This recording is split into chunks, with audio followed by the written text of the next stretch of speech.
possible. It is possible. If you think you can, you can. If you think you can't, you are right. You can't. Therefore, the second statement, it is possible.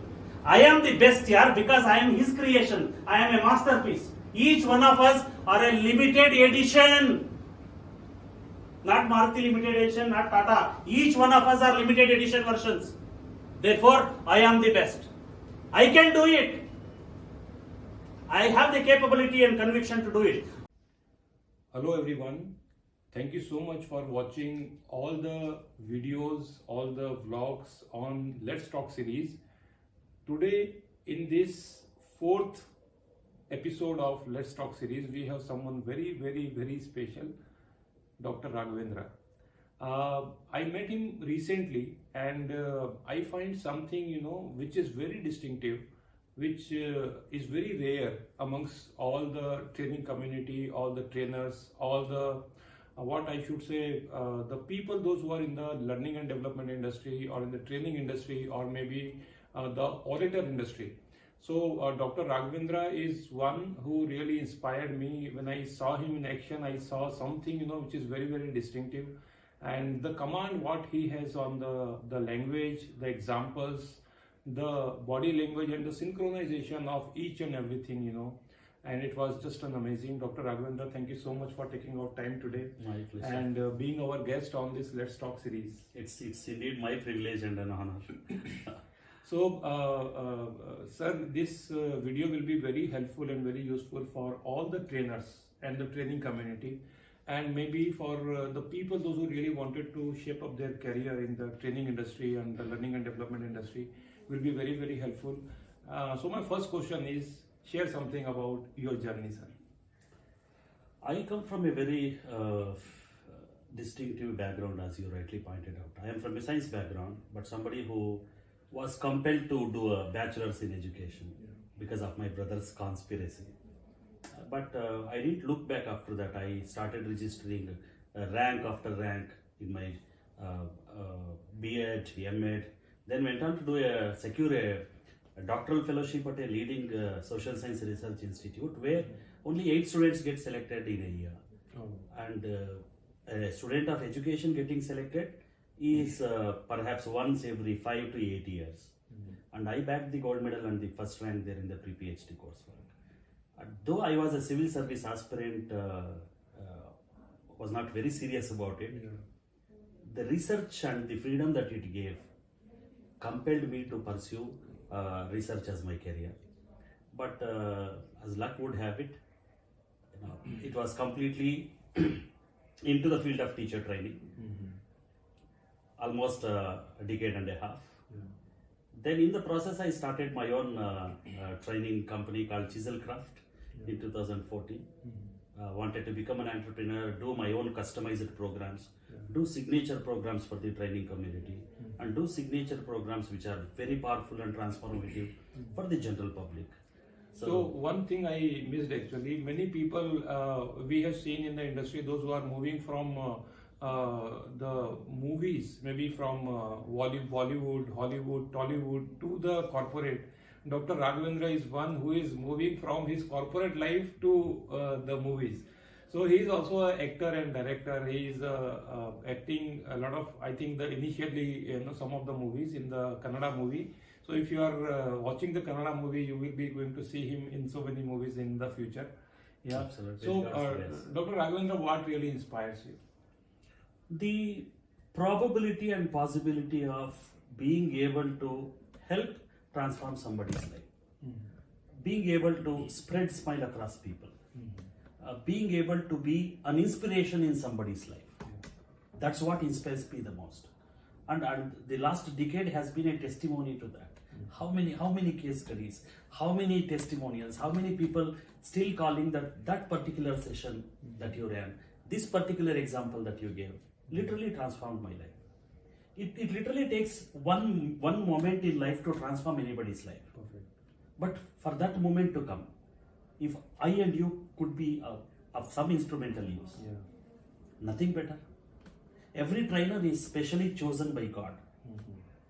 It's not that we become trainers accidentally. You are destined to become a trainer if Guru is very strong in your horoscope. Yeah. So it's predetermined. Such being the case, why not take it to the next level, and why not maximize the final outcome? Why not give it your best shot and live your life such a way that every single person who comes into your circle of influence finds something to transform his own life, her own life. Very nice. I think that's what inspires me the most. Yeah. For a training industry, for the trainers, I personally believe that your routine, the way when you wake up in the morning and from there to the moment you hit your bed for sleeping, certain rituals, routines are really very, very important. And I was talking to Dr. Raghavendra casually, and he shared something, which is very rare, right? And if you belongs to the training community or learning and development community, which I would like to share with you, sir, share something about what all things really required, which will, especially for the trainers, because I believe the trainers are the one who can transform the life, as you said, can change. You are one example, you are one thought, you are one activity, you are one small, the thing which will help someone to flame the fire which is inside their heart, right? So share something about the routine and the rituals. The first and the foremost routine is finding that purpose every single day. Because as a trainer, you mostly interact with minds which are adult in nature. Yeah. They are not very clean slates. They also come with a huge baggage called ego. Yeah. So if you don't have that passion, if you don't have that purpose and the pride, the professionalism will not come. So you need to develop all those rituals. Keep visiting your vision for life. What is it that you want to accomplish at the end of? How do you want to be remembered? Do we have the guts to write our own obituary today? How do you want the world to read when you are gone? Should you leave it to the world, or should you determine that? I think that's what should be the routine. And do everything possible. This is one profession where you are paid to learn something new, which never happens in other professions. Yeah. You are paid to learn something new and inspire other people. Yeah. There is no other profession as sacred as this. And the kind of impact that every minute of your intervention can generate is very huge. Therefore, have a very clear purpose in life. Why did you become a trainer? 5 whys. If you could find the 5th answer, the job is done. And what can you do to make that happen? What can you do in order to realize the mission of your life, the vision of your life? Yeah. That's precisely the framework. Yeah. Under this, ये तो कलियुग है. And in Kannada, there are 2 words which are pronounced very closely. Kali and Kali. Kali means learn. Okay. Kali means spend. So you have only 2 options, either to learn or to lose. The wise are those who learn and make it grow. So keep learning every single day. Because if you don't want to know more, you are no more. And a trainer is somebody who should satisfy my mandatory requirement of LLL, lifelong learner. If you are not a lifelong learner, please don't become a trainer. Very good. Very inspiring. Become a lifelong student to learn from the life.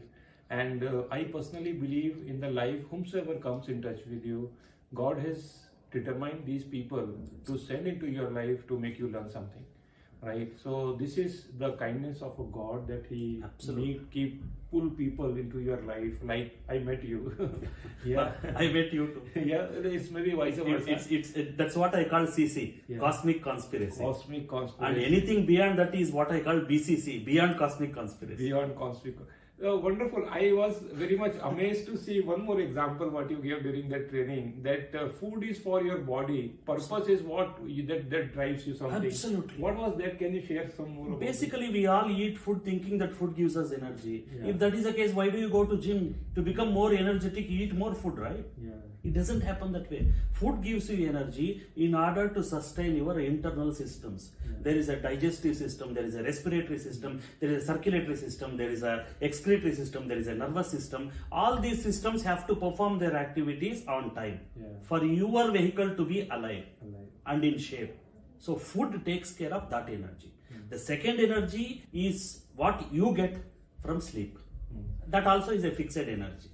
And the third energy is an abundant energy which you can connect through meditation, which is what is called the universal energy. But one energy which can definitely keep you alive, awake and inspiring is your mission in life, because neurons will always recognize only the mission, nothing else. Wonderful. So I personally believe neurology, and I'm a diehard fan of neurology, sir. So neurology is very close to me. When I was into the especially neurology division of one of the multinational company, and there was some molecules, I was a part of the research and the people also there. Okay. So neurons are wired together, they fire together, right? So whatever you do, it's because of these neurons and the neurochemicals, and that is called the neurotransmitters. And neurotransmitters are the molecules, I used to call them as a molecule of emotions, right? True. You feel happy because of the secretion of serotonin, you feel sad because of the dopamine, and these are all the multiples, various n number of chemicals are there which make us feel the way you feel, the way we feel. So, sir, now coming to the next question. And these all questions are unscripted questions. No, I love it the way, because that's how my training sessions would be. Even though we have something to be covered at the end of the day, as the minimum content to be covered, or the learning objectives to be met, the sessions need to be very spontaneous. It should not bore you as a trainer. Forget about the audience. It should not bore you as a trainer. So I remember Sachin Tendulkar, he loved playing the ball which is not fixed, which is, he is not aware that what kind of bouncer will come, whether it come Yorker or Googly or what like this, and a best batsman love to play, all this type of, the things. Absolutely. So next question is, please share something, which will inspire other trainers in the training community. I found you are absolutely fantabulous in terms of conducting activities and the games, and making people so, active during your sessions. They stand up, they clapping, they do this, they do that. So please share something about the training games, how someone need to start a session, how to start that engagement into the session. First of all, start with a question which actually is very close to their life. People are interested in their own life. Maybe they would have forgotten in the corporate life or in the hours of their professional life. But ultimately, every soul is interested in itself, in personal life. So why not start with a question that is so relevant to their day-to-day life, not even the professional life. Because professional life somehow or the other is taken care of. How about the personal life? Start with very powerful questions. If you don't know how to frame powerful questions, you are not fit to be a trainer. Questioning is a weapon for any trainer. And if you could be very spontaneous in that, nothing better. If for each theme that you are going to cover, within the broader theme, if it is a 2-hour session and you intend to cover 4 different sub-themes, you should have at least 20 questions. Only then you go to the stage. People should not have a question on why you are doing this.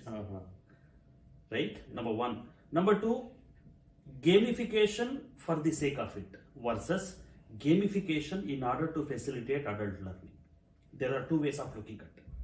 I have come across sessions where the predecessor would have conducted an activity without any purpose. It's not entertainment. If that is the case, please go to field and play. Gamification or including activities and games within the purview of training session has a very specific purpose. You should know, why am I conducting this activity? What is the ultimate outcome after conducting this activity? It should not so happen that, one day a friend of mine, who is no more unfortunately, is a physical education professor, went to a first grade college in Ramnagar, which has the largest market of silkworms. Okay, he wanted to demonstrate the ill effects of alcoholism there. So he took 2 glass beakers, transparent. In one he filled water, in another he filled beer. In both he dropped equal sized silkworms. Both died, that's a different story. But the one in water died a little later. So he asked a question, children, what do you infer from this? To which one fellow said, Mahanubhava, if you want to eliminate the germs in the stomach, you should drink beer, not water. So the whole purpose of gamification is lost there. First of all, trainers should have very clear vision as to which activity or which methodology would suit for which particular training theme. It's not that only games can be effective. No, even stories, if narrated well, can be hugely effective. Questions which can be highly introspective can be very highly effective. It's all about bringing the best out of you. The one danger there for any trainer is, you as a trainer, I would have a particular predominant learning style. The danger there is that would also be my training style. We must beat that. We must literally have scope for the kinesthetic learner, the visual learner, the auditory learner, and also the digital learner to enjoy our session. So have an activity here, have a good visual. In many of my sessions which I design, I only use pictures, no content there. When people ask, why would you share your PowerPoint? What will you do with that? If I use the same PPT again, my narration will not be the same. You know what is PPT ultimately? It is a tool which should be in the form of points, and you should have the power to explain. And never show your back to the audience. Wonderful. This is amazing. This is something very phenomenal. So PowerPoint presentation is a tool where the presentation in the form of points, and the trainer should have the power to navigate. Wonderful. What a definition, sir. Absolutely. Super. And trust me, Pankajji, we have not used 5% of the potential that PowerPoint presentation has. It has a huge potential, but we have not been able to use it basically because we are not aware of it. And most of us think that, placing content in the form of word sentences is a PowerPoint presentation, which is not so. One of the USPs of my customized programs is my PowerPoint presentation. There will only be an image there, nothing else. And with one slide, you can run a whole day session. Very good. So much of content. Absolutely. So much of knowledge. Absolutely. You should have the power. Yeah. So in adult learning principle, it is said that they hear, they forget. They see, they remember. They do and they learn. Right. So you make them do so many things. Right. Show them something. Make them to do something. And this is what the experience remains with the learner for a longer period of time. People don't remember that how much technical knowledge you shown them, but they always remember how you make them feel, how you make them experience into the session. That's the wonderful thing. So so much of learning for me also, sir. My pleasure.